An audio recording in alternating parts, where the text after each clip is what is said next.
You open your banking app and scroll through the charges. Streaming service, cloud storage, software subscription, fitness app, another $10, another $12, another monthly charge quietly renewing in the background. None of them look dangerous on their own. Each one feels small enough to ignore. But something strange has been happening across the entire economy. Cars used to be purchased, software used to be purchased, movies used to be purchased. Now, access replaces ownership. Instead of paying once and owning something, people now pay continuously just to keep using it. And once enough of those small payments exist, the paycheck stops funding choices, it starts funding access. Most people do not have a subscription problem. They have a subscription accumulation pattern. It started with one service, something cheap, something useful, something easy to justify. The charge was small enough to forget about, so it renewed and renewed again. Then a second one appeared, a cloud storage plan, a software upgrade, a fitness app. Each one solved a specific problem at a specific moment. None of them felt like a long-term commitment, they felt like conveniences. And conveniences do not feel like obligations, so they stayed, month after month, quietly processing in the background.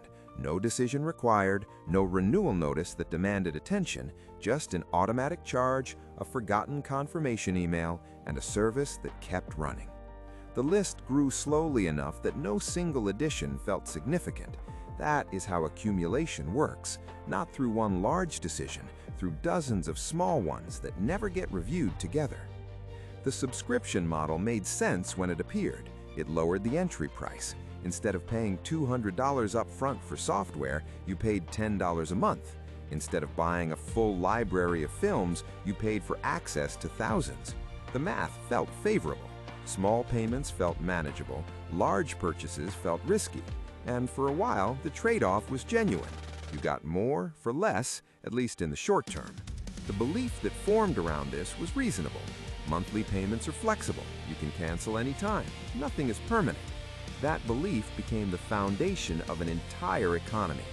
Companies noticed that people preferred small ongoing charges over large one-time costs, so the model expanded, not just into entertainment, into software, into vehicles, into fitness equipment, into storage, into tools people once bought and owned outright. The flexibility framing stayed, but the cancellation reality quietly changed. Canceling meant losing access. Losing access meant losing function, and losing function had a cost most people were not willing to pay. The subscription model did not expand because consumers demanded it. It expanded because it solved a problem companies had always struggled with. A one-time purchase ends the relationship. The customer pays once, owns the product, and never needs to return. Revenue is unpredictable. Growth requires constant new customers. Subscriptions changed that equation entirely. A customer who pays monthly generates revenue indefinitely. Retention became more valuable than acquisition. Predictable recurring income became the most attractive financial metric a company could report. Investors rewarded it, stock valuations reflected it, entire business models were rebuilt around it. So the incentive to convert one-time products into ongoing services became overwhelming.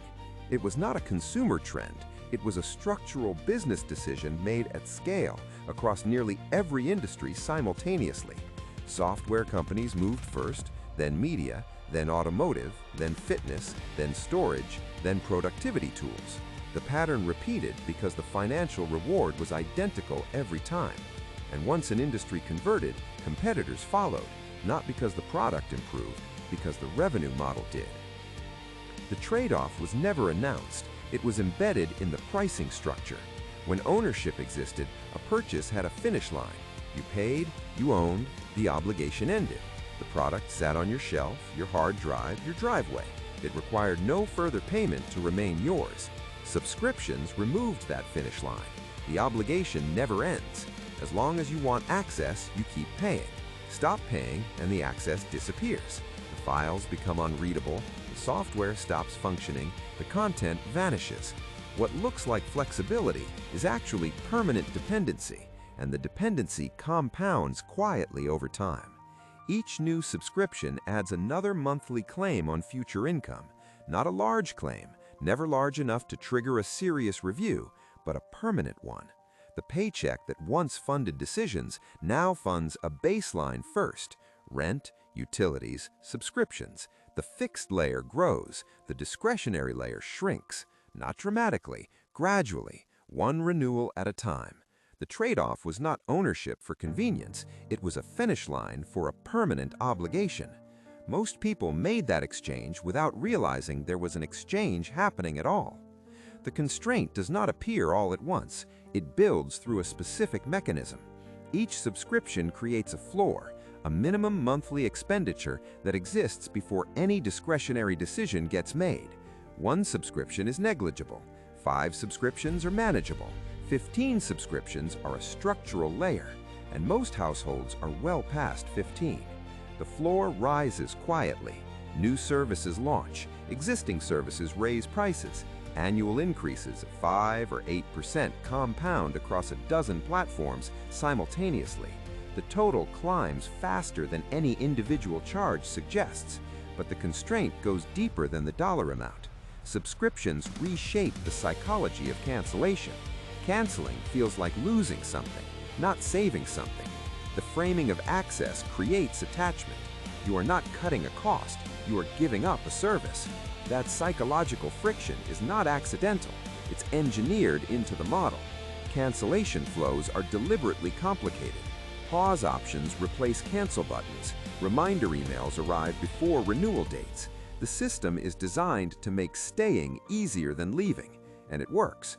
Churn rates across subscription platforms remain remarkably low, not because the products are irreplaceable, because the exit is designed to feel costly.